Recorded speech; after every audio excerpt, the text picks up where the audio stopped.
to try to land a big shot. If that don't happen, or if he lands it and it don't hurt Chris, then it's going to be pretty rough for him because Chris is definitely an improved fighter. But who is at the bigger disadvantage? Conor Benn. Conor Benn. I mean, this is a guy that's not fought in Britain for 3 years. I think his last fight was in April 2022. Two warriors, one battleground. A feud rooted in legacy and fueled by controversy. As the world eagerly anticipates the clash between Conor Benn and Chris Eubank Jr., voices from within the boxing community are raising serious concerns. The message? Think twice. What's really on the line here? And why are so many urging Benn to reconsider stepping into the ring? How do you see that one going? Very tough fight for Conor. Not saying he can't win it because one big left hook could change anything. But to me, his best chance are to try to land a big shot. If that don't happen, or if he lands it and it don't hurt Chris, then it's going to be pretty rough for him because Chris is definitely an improved fighter.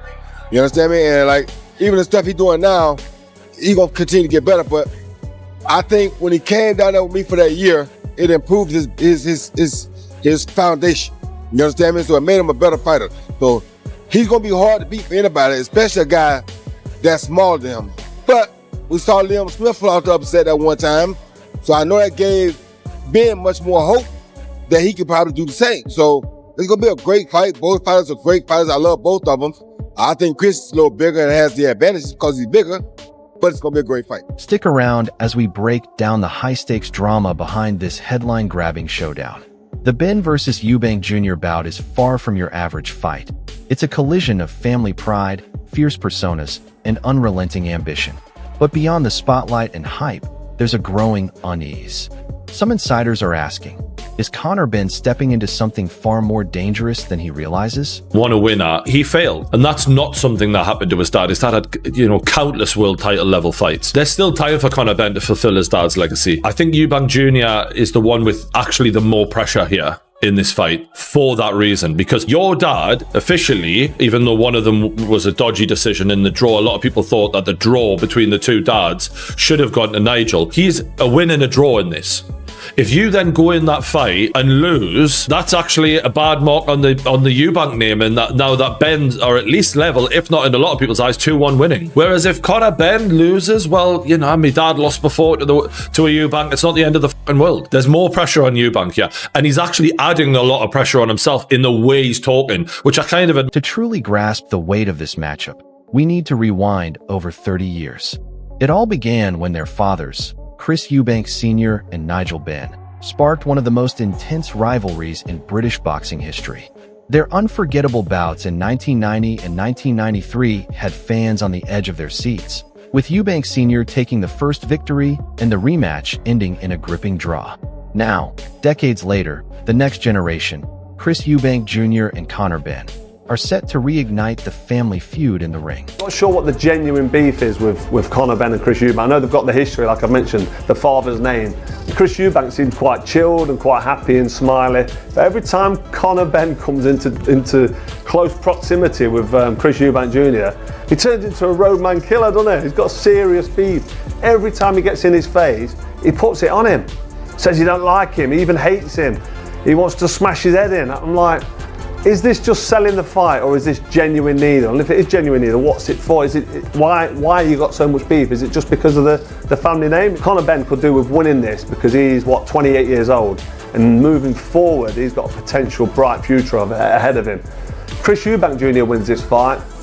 I'm not sure what doors it opens for him or where it takes him at 35 years old, because in my opinion, at this age of your boxing career, then you've only got 2 or 3 years left, especially at this weight. Unlike their legendary fathers, who competed in closely matched weight divisions, this modern-day clash carries even greater stakes, thanks to notable differences in size, experience, and ongoing controversy. Let's take a closer look at the fighters. Chris Eubank Jr. steps into the ring as a battle-hardened middleweight, boasting a pro record of 34 wins, 25 of those by knockout, and just 3 losses. Known for his durability, explosive power, and calculated fighting style, Eubank Jr. has squared off against elite names like Liam Smith and George Groves. At 5 feet 11 inches with a 72.5-inch reach, his orthodox stance gives him the upper hand in controlling the pace.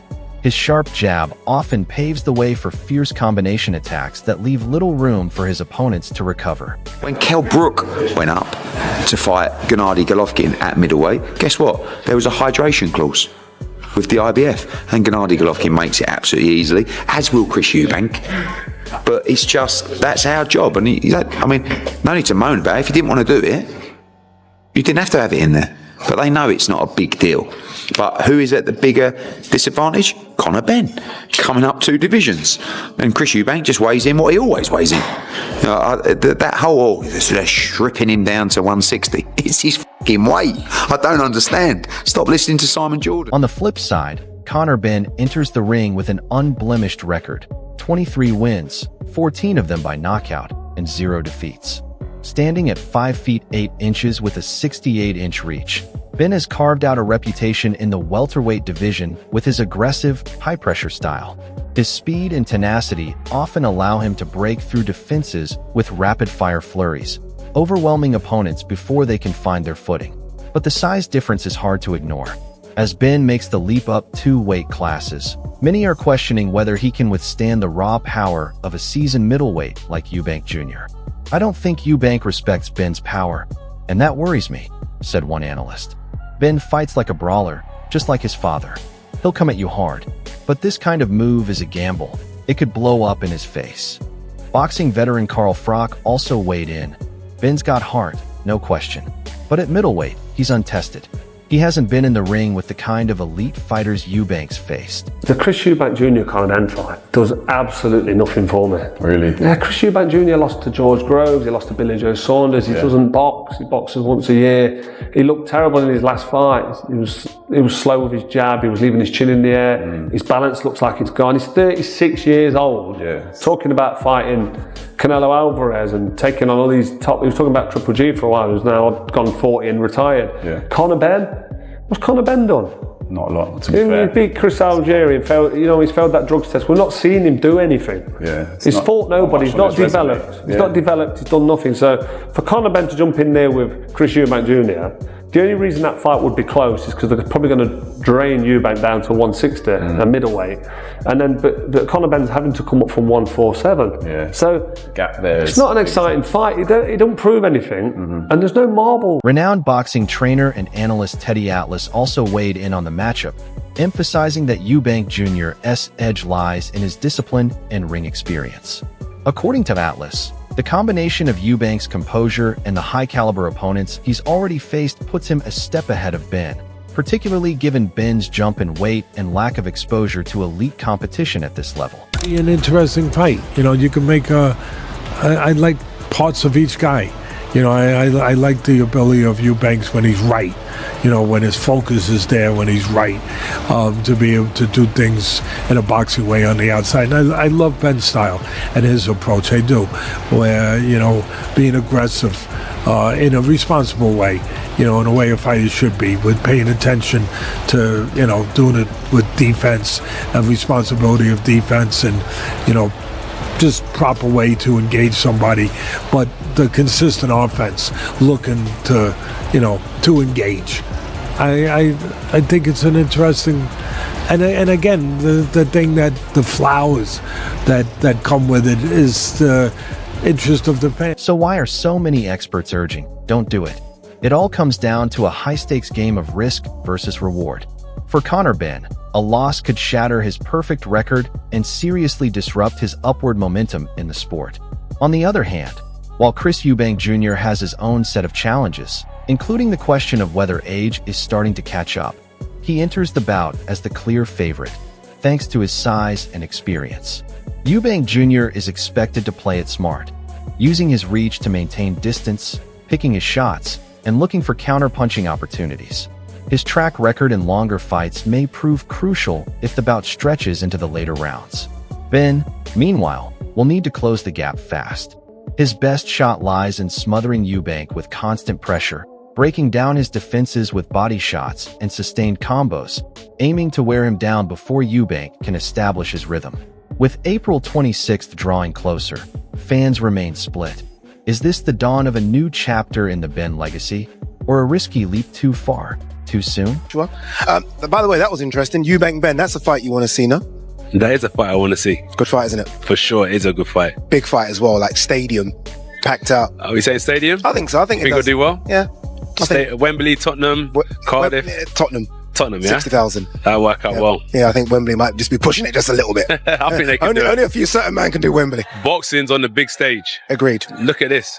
Agreed. It's amazing. You've had a nice little break. I saw you out in Nigeria. Do you feel like re-energized, ready to go again?